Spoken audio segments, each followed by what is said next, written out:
Hello दोस्तों। इससे पहले वाले पार्ट में जब मैंने डिस्कस किया था तो मैंने आपको बताया था टाइम स्टडी के बारे में। आज हम लोग बात करने वाले हैं क्वालिटी के बारे में। एक फैक्ट्री, एक प्रोडक्शन हाउस सबसे पहले टाइम के बारे में सोचता है कि किस तरीके से हम अपने प्रोडक्ट को, अपने काम को कम से कम टाइम में ज़्यादा से ज़्यादा प्रोडक्शन कर सकें, यानी कि हम प्रोडक्टिविटी बढ़ा सकते हैं। लेकिन एक प्रॉब्लम ये भी है कि प्रोडक्टिविटी बढ़ाने का मतलब ये नहीं है कि हम क्वालिटी के साथ कॉम्प्रोमाइज़ करें, हमें क्वालिटी को भी बेस्ट बनाना है। अब क्वालिटी को बेस्ट बनाने के लिए क्या फॉर्मूला हम यूज़ करेंगे उसके बारे में हम इस वीडियो में देखने वाले हैं। सबसे पहला जो टॉपिक हम डिस्कस करेंगे वो है स्टैटिस्टिकल क्वालिटी कंट्रोल टेक्निक, जिसको हम लोग एसक्यूसी टेक्निक भी कहते हैं।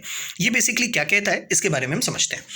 It implies statistical technique for controlling quality. भैया एक स्टैटिस्टिकल टेक्निक है। देखो यहाँ पे क्वालिटी का एक तरीका होता है ना कि जब भी आप कोई प्रोडक्ट बना रहे हो तो उसको सही मात्रा में हर इंग्रेडिएंट डाल दो, उसको सही तरीके से पका लो, उसको सही तरीके से ट्रीटमेंट कर लो। ये एक तरीका होता है। लेकिन अगर आप देखो किसी अच्छे शेफ के बाद चले जाओ तो वो क्या करता है, वो उसके पास हर एक चीज़ का कैलकुलेशन है, वो हर एक चीज़ को सही मात्रा में डालता है। अब वो सही मात्रा क्या है, वो स्टैटिस्टिकल टेक्निक क्या है उसकी किसी भी चीज़ को यूज़ करने की, वो आज हम सीखने वाले हैं। One such technique use in the control chart. तो एक कंट्रोल चार्ट होता है कि भैया अगर हमें फॉर एग्जांपल अगर चाउमीन बनानी है तो चाउमीन में कौन कौन सी चीज़ कितनी मात्रा में डलेगी। अब अगर एक पैकेट है तो उसमें हम कितनी मात्रा डालेंगे, 2 पैकेट है तो उसमें कितनी मात्रा डालेंगे, 3 है तो मल्टीप्लाई बाय 3 होता चला जाएगा। तो ये चीज़ें हमको देखनी पड़ेंगी। तो हमने क्या किया, उसके लिए कंट्रोल चार्ट बना दिया कि हम क्वालिटी को चेक कर सकते हैं, जिसके बेसिस पे हमारी जो क्वालिटी होगी वो कॉम्प्रोमाइज़ नहीं होगी। In typical control chart consist of central line corresponding to the average quantity। और बेसिकली जब हम कंट्रोल चार्ट की बात करते हैं तो वो एक एवरेज लाइन होती है जिसके बेसिस पे हमें पता चल जाता है कि हाँ इस पॉइंट पे हमारी क्वालिटी को रहना चाहिए।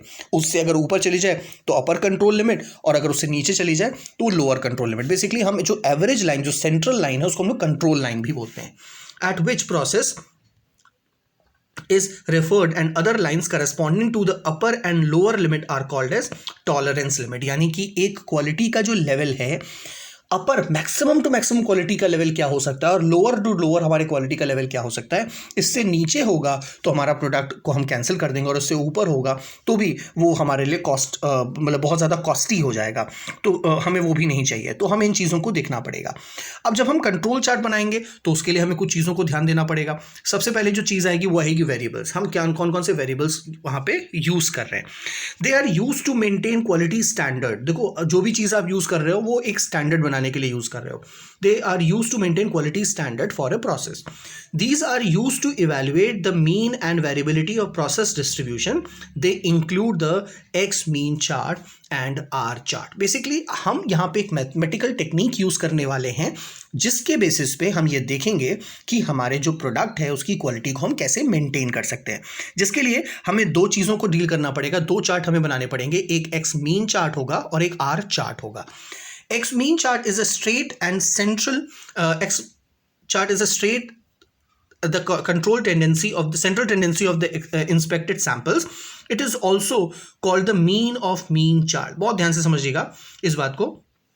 एक्स मीन चार्ट जो होगा वो एक सेंट्रल टेंडेंसी होगी, एक टेंडेंसी होगी कि हाँ ये काम हमको जब हम चेक कर रहे हैं तो ये चीज़ ऐसी ही होगी। मतलब इसकी सैम्पलिंग जब हम कर रहे हैं, क्योंकि हम हर एक प्रोडक्ट को नहीं चेक कर सकते, हम क्या करेंगे, हम रेंडमली कुछ प्रोडक्ट को डील करेंगे। तो जब हम उस प्रोडक्ट को डील करेंगे तो उसकी सैम्पलिंग जब हम करेंगे तो हम सब, भाई फॉर एग्जाम्पल अगर मैंने 10 प्रोडक्ट उठाए तो हो सकता है कि 10 को हम अलग अलग पॉइंट दें। भाई किसी को हम 10 आउट ऑफ 9 देंगे, किसी को 10 आउट ऑफ 8 देंगे, किसी को 10 आउट ऑफ 8.5 देंगे, किसी को 10 आउट ऑफ 9.2 देंगे, कुछ भी दे सकते हैं। तो हम उन सब का एक एवरेज निकालेंगे और वो जो एवरेज निकालेंगे वो हो जाएगा मीन ऑफ मीन। और मतलब पहले हम एवरेज निकालेंगे और उस एवरेज का भी फिर हमें एवरेज निकालना पड़ेगा। बेसिकली इसको ये समझो कि अब जैसे फॉर एग्जांपल हमारा पास एक किसी प्रोडक्ट में, मतलब किसी प्रोडक्ट को बनाने के लिए 3 सब प्रोडक्ट्स की ज़रूरत होती है। तो पहले प्रोडक्ट के 3 की हमने नंबरिंग की तो उन तीनों का जो एवरेज आएगा, फिर दूसरे प्रोडक्ट की 3 की जो नंबरिंग की उसका फिर एवरेज आएगा, फिर तीसरे प्रोडक्ट की जो हमने एवरेज निकाला वो जो 3 आए उसका फिर अलग से एवरेज निकाला। जब हम लोग प्रैक्टिकली देखेंगे तो चीज़ें और ज़्यादा क्लियर हो जाएंगी कि हम लोग किसी भी क्वालिटी का, किसी भी स्टैट्स का हम लोग किसी तरह से एवरेज का एवरेज निकाल लेते हैं, मीन निकाल लेते हैं। वो हम लोग प्रैक्टिकली और अच्छे से क्लियर कर लेंगे। R chart or ranged chart which show the variability of the process. Range basically हमको बताता है कि हमारा प्रोडक्ट का जो रेंज होगा वो कितना वेरी कर सकता है। 0.2 वेरी करने का मतलब 0.2 अप जा सकता है, 0.2 नीचे जा सकता है, 0.3 है तो 0.3 अप जा सकता है, 0.3 नीचे जा सकता है। इसका जो वेरिएशंस है वो कितने हो सकते हैं, they are used to check the variability in range. Basically ये रेंज हमें बताता है कि हमारे इसकी वेरिएशंस क्या होंगे। इसको अगर हमें समझना है तो हमें इसके लिए फॉर्मूले को समझना पड़ेगा। ये जो इसका फॉर्मूला है इसको हम लोग डिटेल में समझ पाएंगे जब हम लोग इसका एक प्रैक्टिकल क्वेश्चन सॉल्व करेंगे। तो इसको अगर आप एक जगह नोट कर लो क्योंकि बहुत इंपॉर्टेंट होने वाला है। कंट्रोल लिमिट का जो फॉर्मूला होगा वो होगा x mean, upper control limit का जो फॉर्मूला होगा x mean plus A2R, A square A under 2R, और लोअर का होगा सेम यही ऊपर वाला फॉर्मूला, बस प्लस की जगह पे आप एक्स मीन के बाद ये माइनस का साइन यूज कर लोगे और ये हमारा एक्स मीन का चार्ट हो जाएगा। इसी तरह से आर का जो फॉर्मूला होगा वो होगा आर बार, आप चेक कर लो, कंट्रोल लिमिट का होगा आर बार, और अपर कंट्रोल लिमिट का होगा D4 are bar, lower control limit का होगा D3 आर बार। देखने में तो ऐसा लग रहा है कि ये कोई बहुत बड़ा 3 मार्क हाँ होगा, बहुत बड़ा मैथमेटिकल फॉर्मूला होगा, बट ऐसा कुछ भी नहीं है। जब मैं इसके प्रैक्टिकल क्वेश्चन सॉल्व करूंगा तो आपको लगेगा कि ये तो दुनिया का सबसे ईजी टास्क था, ये हम लोगों को क्यों दिया गया, इसका कोई ज़रूरत भी नहीं थी, ये तो बच्चों को सिखाना चाहिए था। बट ठीक है, जो भी है उसको हम लोग डील जरूर करेंगे। हम लोग इसको एक क्वेश्चन के थ्रू देखेंगे लेकिन अगले पार्ट में। Thank you for watching this video, have a nice day.